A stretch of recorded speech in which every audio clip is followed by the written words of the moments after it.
नंदुरबार बाजार समितीच्या वादामुळे शेतमाल खरेदी थांबली आहे। कालपासून शेतमाल घेऊन शेतकरी या ठिकाणी संतप्त झालेले आहेत। कोणतीही पूर्वसूचना न देता अवकाळी पावसामुळे बाजार समिती बंद ठेवण्यात आली आहे। हमाल, मापाडी आणि व्यापाऱ्यांमधील वाद आता विकोपाला पोहोचलाय।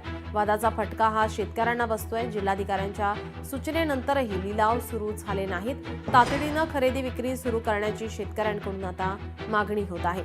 खरेदी विक्री सुरू न केल्यास शेतकऱ्यांकडून आंदोलनाचा इशारा देण्यात येत आहे।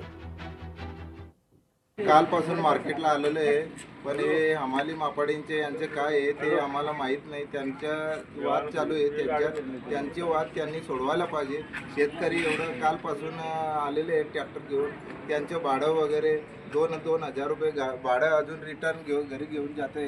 त्याच्यानंतर अजून दुसऱ्या दिवशी पण ते आणतात, तेव्हा 2,000 रुपये देतील। शेतकऱ्यांची समस्या कोणी सोडवायला तयार नाही। तर मार्केटाचा जाऊ कारभार याचा भूदंड कोणाला बसत आहे? व्यापाऱ्यांना बसत आहे का शेतकऱ्यांना बसत आहे का कोणाला बसत आहे? कोणाला बसत नाही, याच्या सर्व शेतकरी मरत आहे।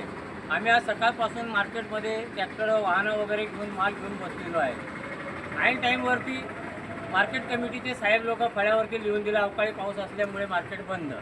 आता याला जबाबदार कोण? याच्यामध्ये मरणारा आम्ही शेतकरी आहे।